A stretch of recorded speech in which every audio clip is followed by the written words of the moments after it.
All right, hello, heavy metal maniacs. It's the Meister from Brews and Tunes. Cheers. Uh, Absolutely thrilled tonight. I am chatting with the one and only Mike Alvord, of course, guitarist, vocalist of the mighty Mindwars, and of course, ex-member of Holy Terror. How are you doing, Mike? Doing great, Victor. Thank you Awesome. so much. This is awesome. Cheers. Yeah, always good to see you, my friend. Always good to see you. Yeah, excited to chat with you, and especially excited because Mind Wars, you have a brand spanking new album coming out on September 2nd, Labor Day.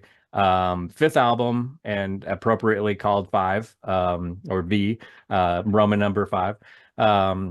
Yeah, very excited I was lucky enough, you sent me a MP3s, a advanced copy of the album, and I got to tell you, Mike, I cannot stop listening to this album. I absolutely love it.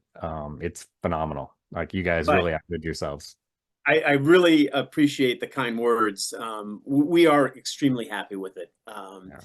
It's sort of a culmination of the 10 years that we've been together.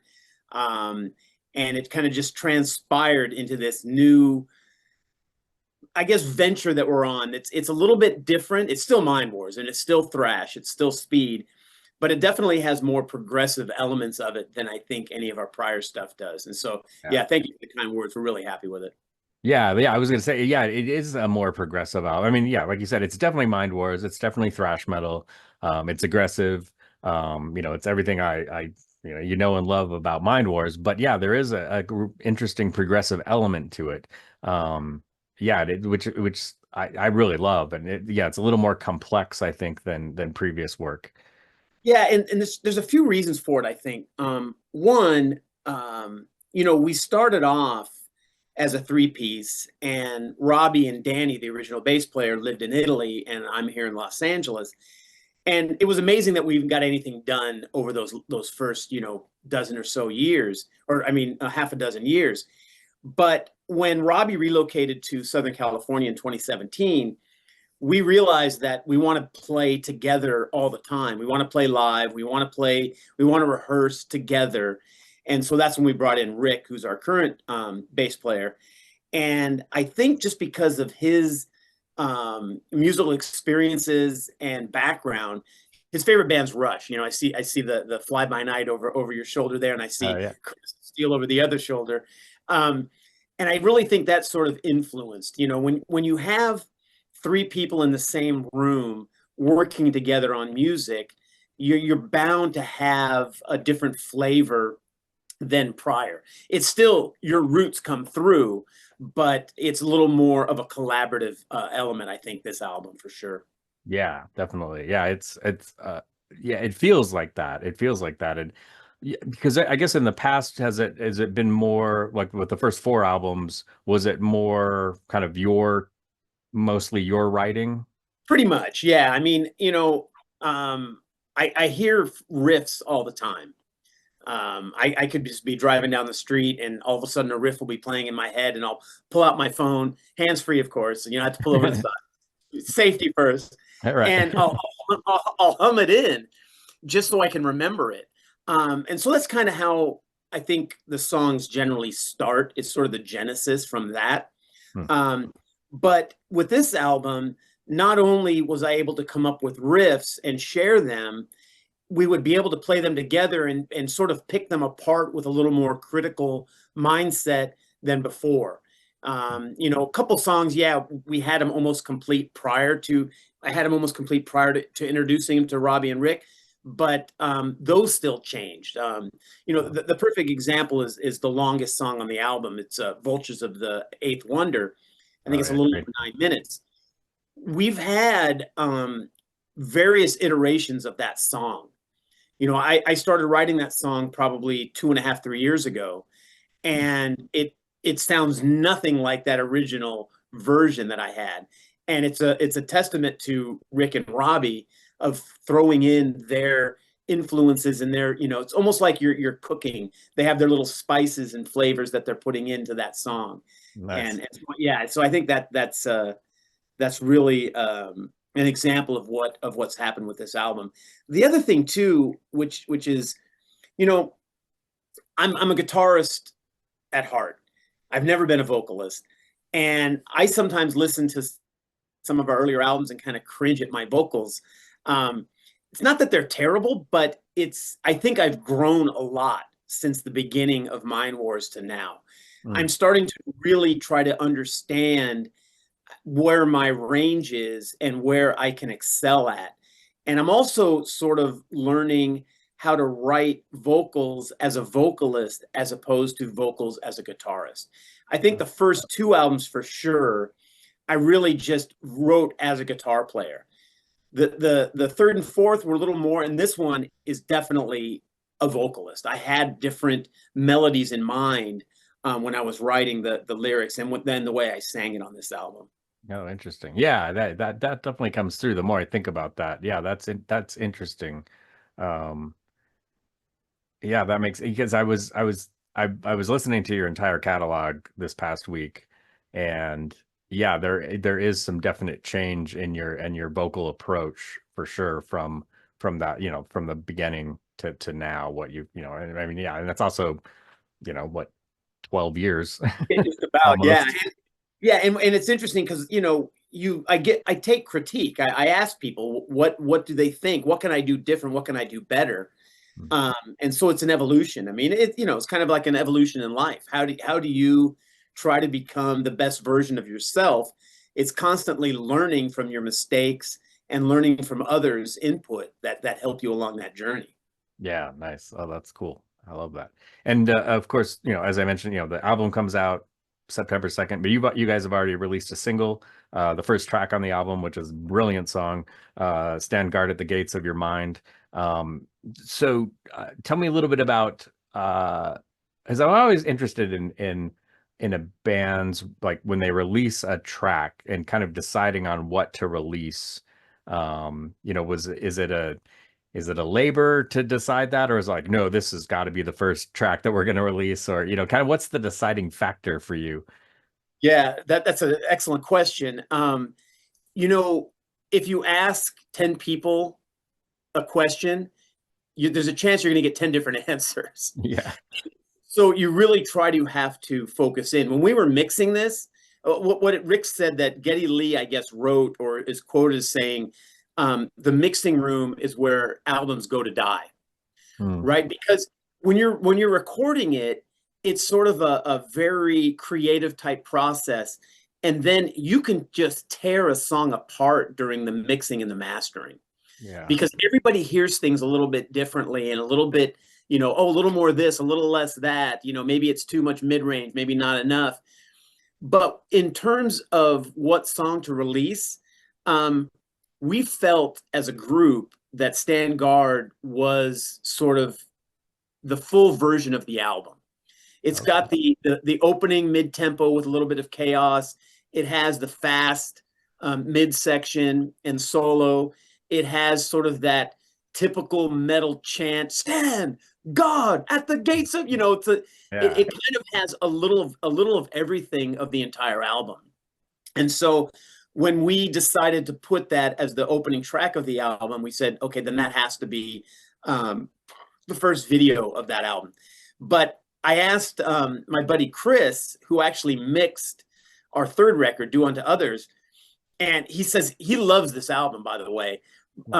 But he said, no, you should have done this one, or you should have put that one. He says he listens to the whole thing, but he puts it in his own order. Because I gave him, copies of the MP3s ahead of time. And he says he mixed them all the way he wants to see it. And so I actually brought that back to Rick and Robbie and said, do you think we should change the order, before this comes out? And they're like, what are you talking about? We sat down and discussed it. I'm like, okay. But it's sort of that example, if you ask multiple people, because everybody has a favorite song. Yeah. Right? I mean, if you pick, and it's not always the first song. And I don't know that right now, if you ask me my favorite song on the album, it's probably not Stand Guard. Okay. It's probably a different song at this point. And I think it's just because the more you listen to it, the more evolution you're hearing in it. And, it's like, what's the most famous song on Zeppelin 4? Stairway to Oh, Heaven. yeah, Stairway to Heaven, yeah. But what is the most despised song to ever hear? Yeah, Stairway to Stairway Heaven. to Nobody Heaven. wants to hear that anymore, you know. Yeah, that's a good point. That's interesting. Um, yeah, that brings up you talked about the mixing and the sequencing. Yeah, that's always kind of, as a nerd, as a music nerd, I'm always kind of fascinated by the sequencing process, and because I would imagine that can be, trial and error, and like I always wonder kind of how musicians kind of figure out, what the sequencing of the album would be. That's I don't know why. I've always found that pretty fascinating. I know some people, like, it's a science for them. Um, Yeah, where others so like kind of throw stuff at the wall and like, let's see what sticks and what we think sounds good. so Robbie actually wanted to start the album with The Road to Madagascar, Hmm. the instrumental. And Okay. Rick said, absolutely not. And so now it's really my decision, right? Because if I go with Robbie, then it's that. If I go with Rick, then it's not. And, I thought about it, and Killers has the Ides of March, Killers from Iron Maiden has the Ides of March, but that's not really an instrumental. It's more of a intro type Yeah. thing. Yeah. And, it didn't seem to fit. And so I was kind of looking at what other bands have done with instrumentals, and it's sort of all over the map. But my buddy Dale, who's my guitar tech when we go on the road, he says he thinks The Road to Madagascar is sort of a mash between, oh gosh, what's the Anvil song? I can't remember the name of the Anvil song, but that and Michael Schenker's Into the Arena. Mm. And what's interesting is I didn't have either of those two songs in my head when I wrote The Road to Madagascar. There's an interesting story behind how I came up with that song and what the title means. But getting back to your question, the only thing that I wanted Vultures, because it's such a long song, to end the album. Okay. I didn't feel that it needed to be anywhere else within the album. And we all agreed that we wanted Stand Guard first. Just because of that, it has a very powerful introduction. Yeah. And then everything else sort of just fell into place. We really don't have any other than two full out speed songs. Live to Die and Crusaders are really our typical thrash Mindwars songs. The other ones kind of have some mid-tempo and different changes and different time signatures and stuff. And so we kind of wanted to intermix that to give the listener. And then sometimes I look at the lyrics and try and tell a story, or at least lead the listener into their own story while they're listening to the album. And so that's kind of how we came up with it. And this kind of, that sort of discussion and back and forth. Yeah. That's interesting. That's really fascinating. Yeah, like I said, I've always been curious about kind of, that process, and and how it, and obviously, just like you said, I mean, you're going to get 10 different answers from 10 different people on how they do it, probably, and I know some it's very scientific. There's Yep. I know sorry, I'm blanking out here. My brain is not working today, apparently. Emissary, the band Emissary, Jimbo, the singer, Okay. I know he did like a spreadsheet, like when he sequenced their last album, The Wretched. Yeah, he like had it like, and was listening, like the sound quality, like kind of, and so he was really trying to do balance as far as, like, and did it very scientifically. It was really interesting when There's definitely some of that. I mean, like if you notice, the beginning of Beneath the Trees and the beginning of West of Nowhere kind of start off similarly with just guitar. And we didn't want them to be on the same side. If you're talking LP, we wanted them to be far enough apart so it sort of drew some distinction from it and kind of left the listener on that journey. Nice. But I want to circle it. I don't want to get too far ahead of myself, but I would love to hear the story about The Road to Madagascar that you just mentioned. Like, the meaning of that is, and so I wrote that. It was January of this year, so we had already started recording the drums, and I went to the Holocaust exhibit at the Reagan Library here in Simi Valley. Oh wow! And it was really emotional, and we all know a lot, or we all know some about what had happened during that time. But, you know, we had the headsets on and you're walking through and you look at things and they talk about it and everything. And one of the things that they mention is that one of the ideas of Hitler was to send all the Jews to Madagascar. Oh, And interesting. put them on that island. And I had no knowledge of that. Yeah, I didn't know that either. So I did a little bit of research on it, and I just the title, The Road to Madagascar, came to my head. And I came home that night and just picked up my guitar and started playing. And I think it was probably some of the emotion and just some of my learning experience there. And that song just came out. And I sent it over to Robbie, and he goes, "We got to add this to the album." He's like, "Is there going to be lyrics?" I said, "I don't think so. I think it's an instrumental." And he goes, "Yeah, let's do it." Nice. He came back down and recorded the drums, and yeah, we added it right to it. That is really cool. That's brilliant. I love that. So I got to ask you, I know, so I ordered the album on vinyl. So I know it'd probably take a little while to get that, but, and it's probably a little shorter. So the MP3 and the CDs, have a bonus track, and you guys did a really interesting cover, Yes. especially for a thrash metal band, but it works so well. I think I mentioned this to you before this interview. What I love about it, you did Supertramp's "The Logical Song," which seems an unlikely Illogical, choice. Yeah, it seems like an unlikely choice for a thrash metal band, but your arrangement is fantastic, and lyrically, that song really fits the lexicon of Mindwars, that socio-political, kind of some of your lyrics anyway. I think it really fits well. Yeah, tell me a little bit about the decision making in for that song.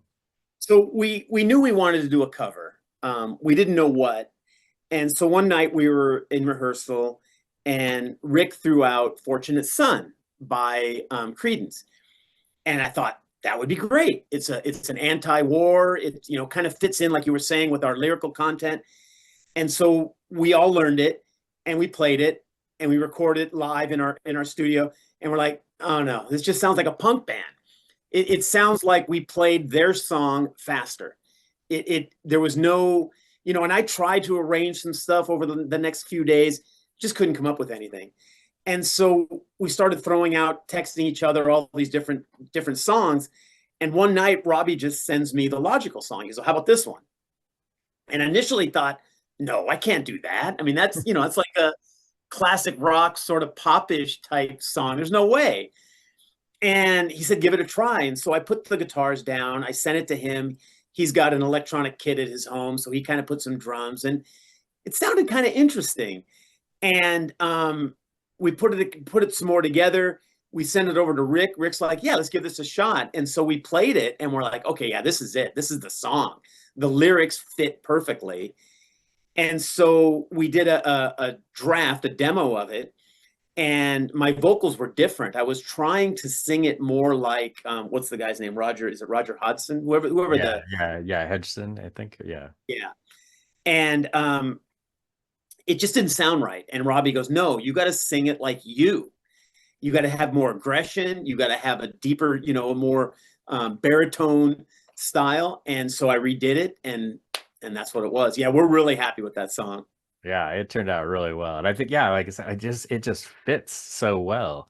And it's funny too when you just saying that, it was Robbie that picked it.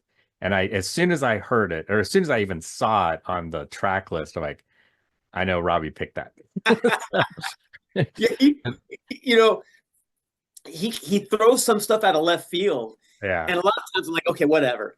But if you listen to him and you sometimes spend a little time on what he says, you're like, oh wow, this makes a ton of sense. Yeah. And he's a aggressive, ballsy drummer, but he swings though. He's got some swing in there. He definitely does. Yeah. Yeah. And it's and I like you, I'm Facebook friends with him, and I post lots of albums and stuff I'm listening to, and I had posted, I think, like one day, just like a list of music I had listened to that day at work, and one of them was Breakfast in America, Supertramp, and Robbie commented on it and said, "I bet you can't guess which is my favorite album that you posted on this," because it was a bunch of stuff from the 70s.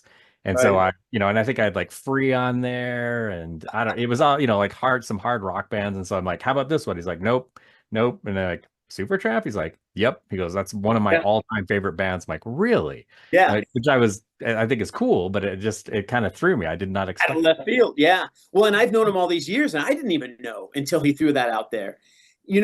What's interesting, he speaks English so well, Hmm. but we got to keep reminding ourselves that his native language is not English. Yeah. It's Italian. And we've, only recently, the last couple of years, realized there's sometimes just a language barrier. It's just a gap.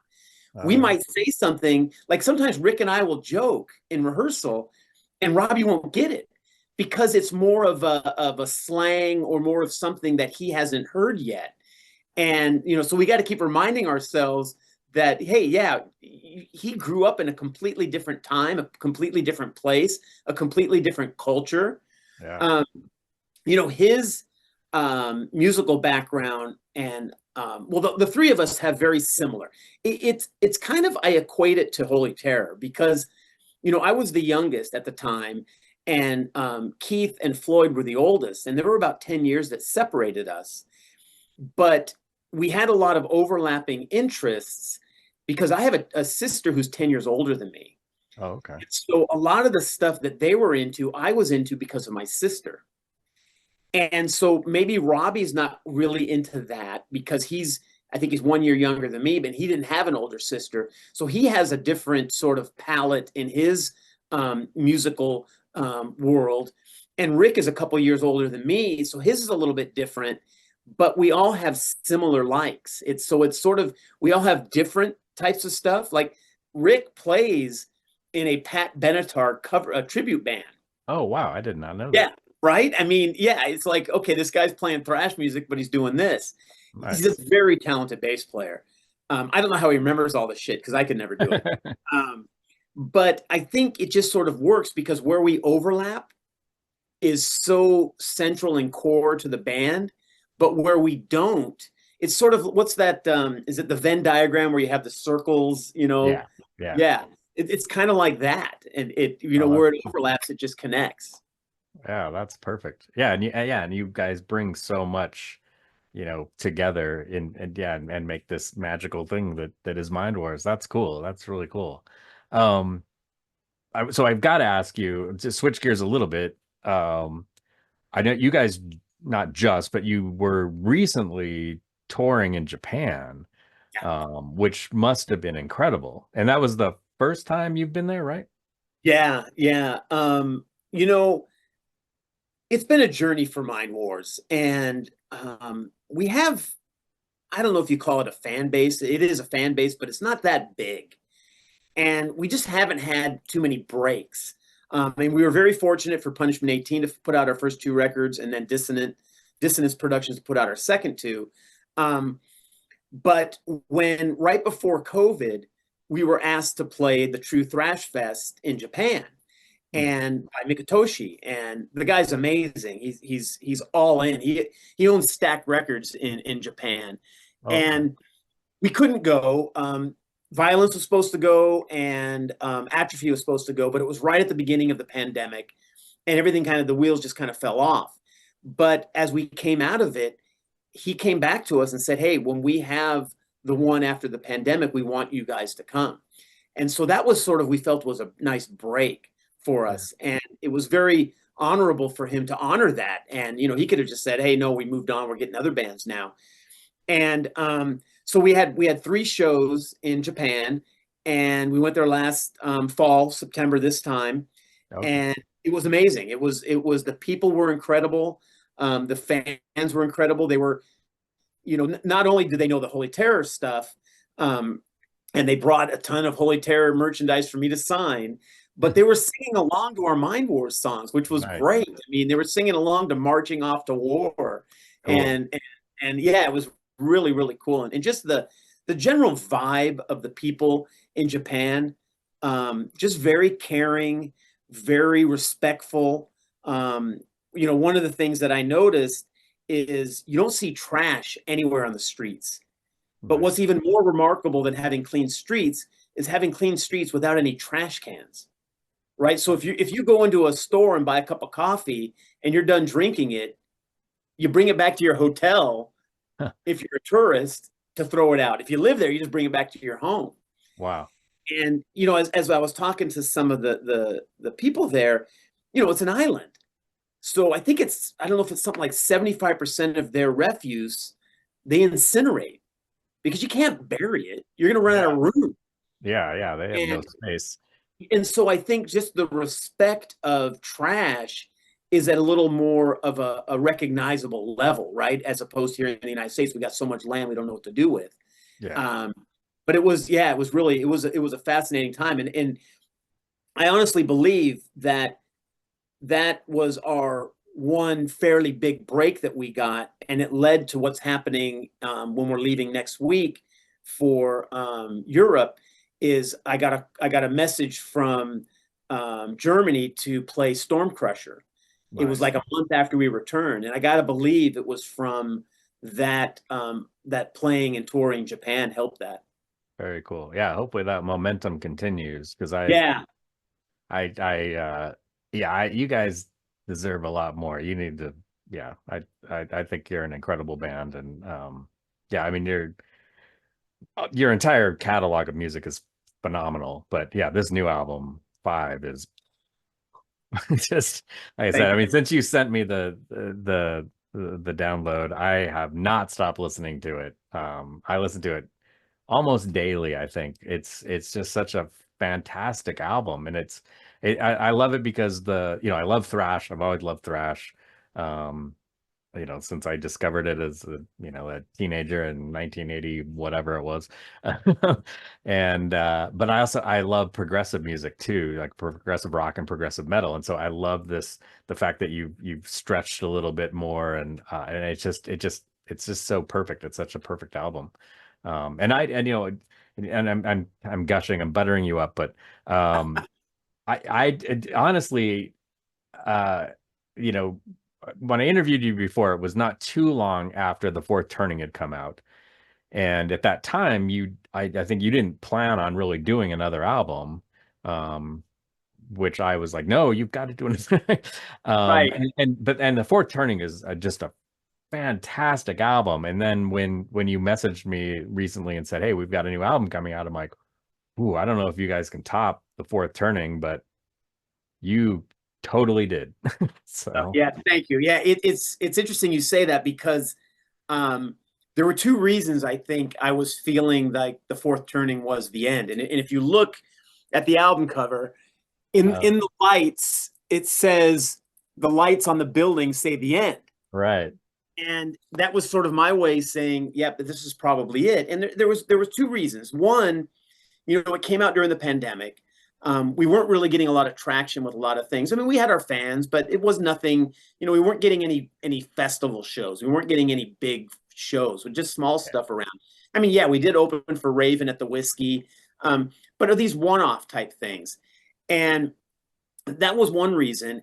And the other reason is this record, we felt the fourth turning was so darn good, we didn't know if we could top it.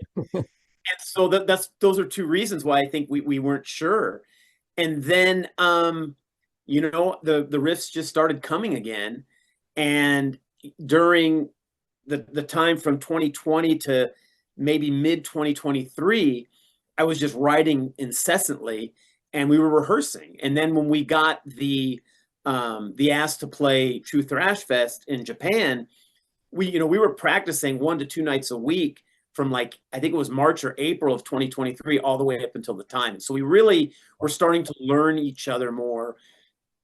Excuse me, we're starting to respect each other more, and understand each other more importantly. And that's when we said, okay, we got another album. And Right. we put everything out there. So there's a doctor somewhere that finished last in their class, but he's still a doctor, or she is Yeah. still a doctor, right? Right. So there's your favorite song on an album. There's also your least favorite. You know, they can't all be your favorite.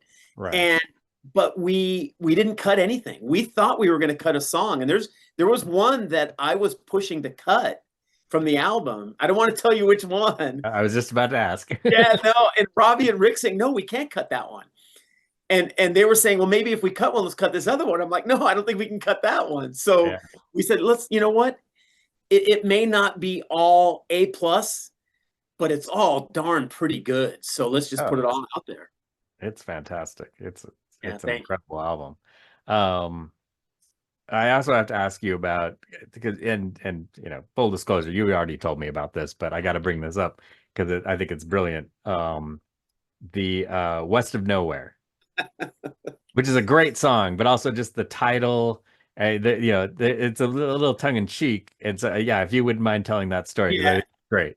So we don't take ourselves too seriously. You know, we're a bunch of guys trying to figure out our way in this wacky world that we live in, just like everybody, right? And so we don't take ourselves too seriously. We laugh at ourselves. We poke fun. And Robbie one day, I think it was maybe about a year ago, maybe a little bit longer, he said, we need a song like South of Heaven. We need a song that kind of has that slow introduction, then builds. And so I started writing West of Nowhere. And I'm like, okay, South of Heaven, how about we call it West of Nowhere? Perfect. And so I sent it to him. I wrote some stuff. I sent it to him. And he goes, what's the title? I said, West of Nowhere. He goes, what does that mean? I said, I have no idea, but it's a sort of a play on South of Heaven. So I think it's perfect. And he agreed. Nice. Yeah, that is great. I love that. That is awesome. Oh, and I sorry, I always do this to you. I switch gears. No. It's good. This is good. There also is another bonus track, another cover. Yeah. And you did, which also is very fitting, I think, and in a similar, you know, an old 70s progressive rock band, one of my all-time favorites, Jethro Tull. You did Locomotive Breath. Was that kind of a no-brainer decision to do that song, or where did that come from?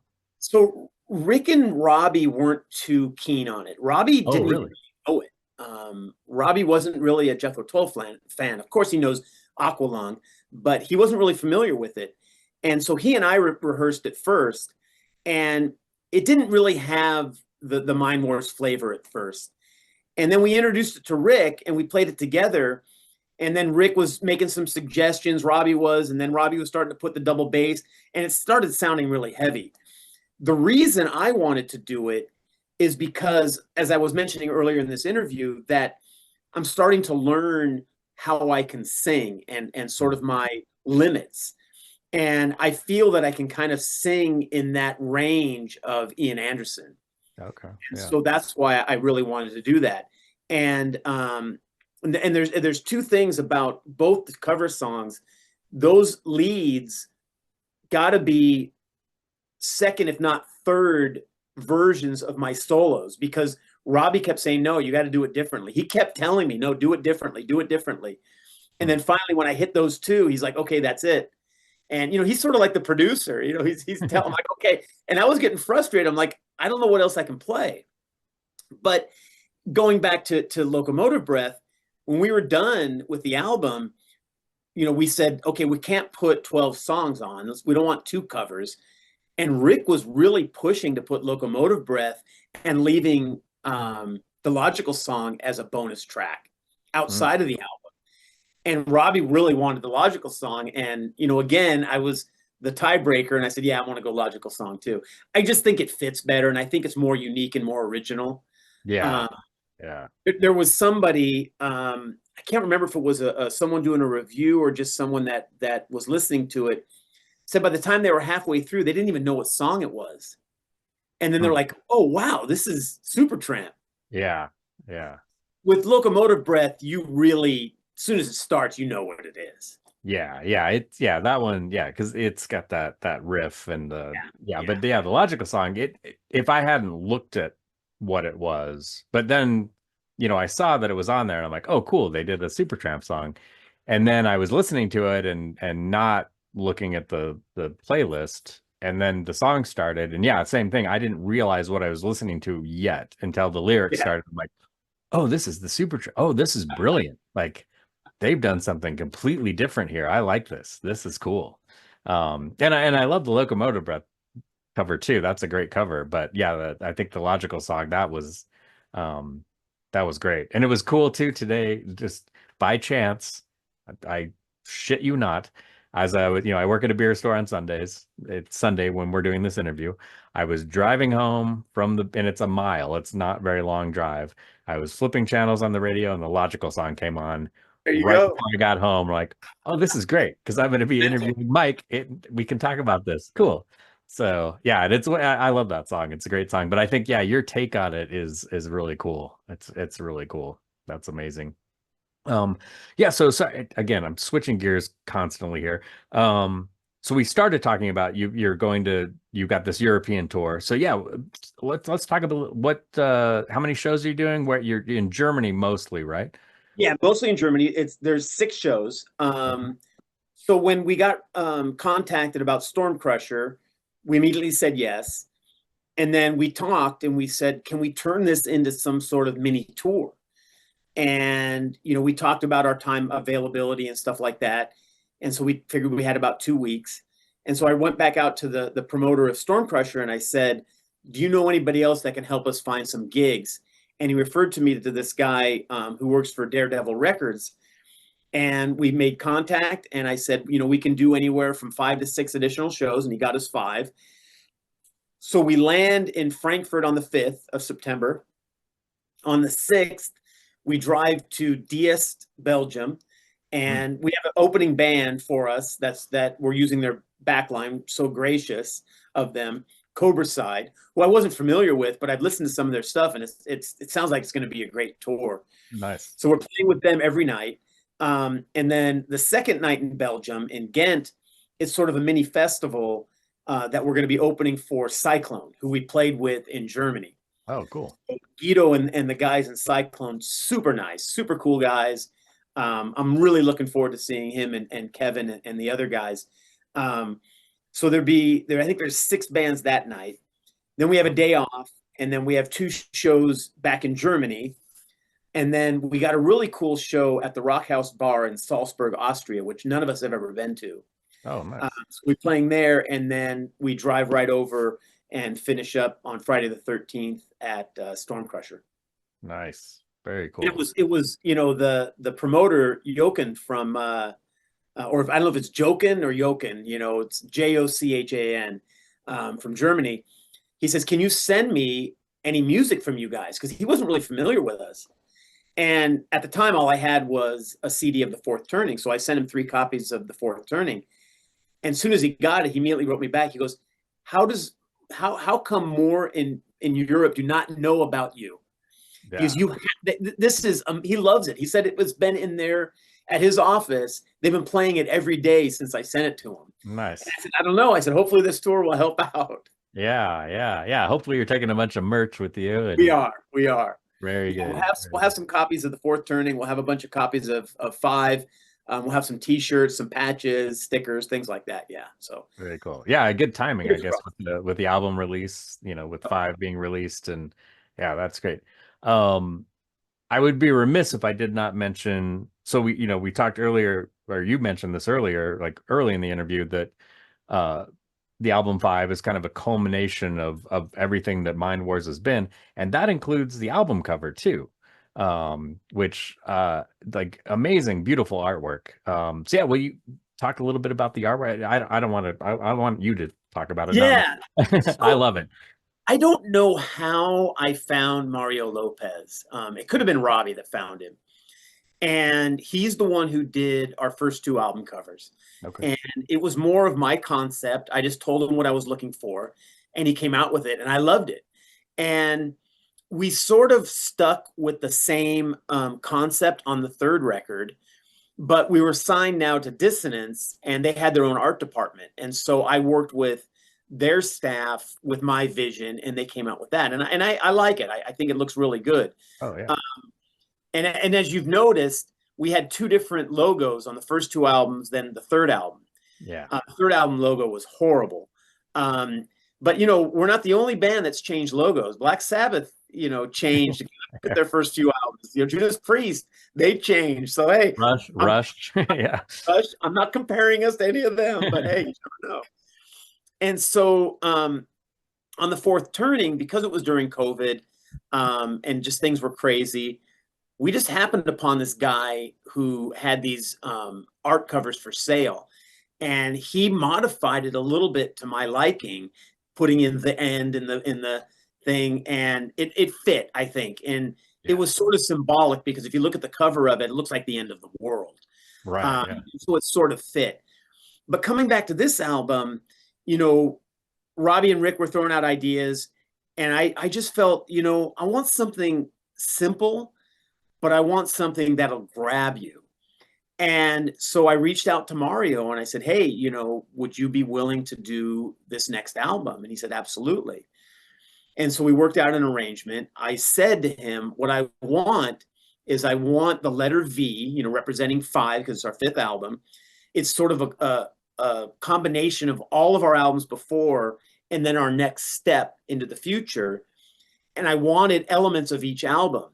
And so he sent his couple sketches, hand drawn, and I said, yeah, this is it. And then he sent me the first copy, and it looked great, but Robbie wanted a little bit of the fire. So I don't know if you noticed, there's like a little bit of the fire element in there. Yeah. And it was like flames coming out.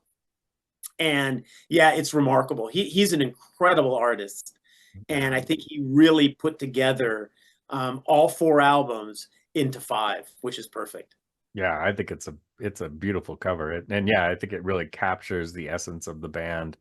You know, not just this album, but yeah, the whole journey, that whole sonic journey of what Mindwars is. I think it really captures that. And well, like you said, it's simple. Yeah, well, and he's the he created the logo too for our 4th album. Oh, okay, he did cool. Your shirt that you're wearing. He did that. Oh, nice. Yeah, I love this logo. This is great. This is cool. When I saw that, I'm like, okay, this is it. We're done with changing logos. Yeah, this is perfect. Yeah, I love it's the sound visually of the band. Yeah, I think so. I think so. That's cool. Awesome. That is great. Well, Mike, I mean, it's always a great pleasure to chat with you. Thank you so much for doing this. And for those watching, if you look in the description below, I have links to Mindwars pages. If you don't own any Mindwars, go check them out right fucking now because this band rules. One of my all-time, I love this band. And the new album is spectacular. So get on there. You can pre-order right now. Actually, when this interview comes out, it's probably going to already be out. So go and order it. Check them out. Yeah, I mean, it'll be on vinyl, CD. You can stream it. You can download it. And then also, I'll include in the description also our previous interview, so you can get some history of Mike, because we didn't really go into the old days of Holy Terror and kind of how you got started in music, but that's all in there. From that was what, 2021, I think, when we had that discussion, and I'll also include Robbie's interview in there too, so people can check that out. So yeah, Mike, thank you so very much. This was fantastic, as always, chatting with you. Thank you. Thanks, man. Be well.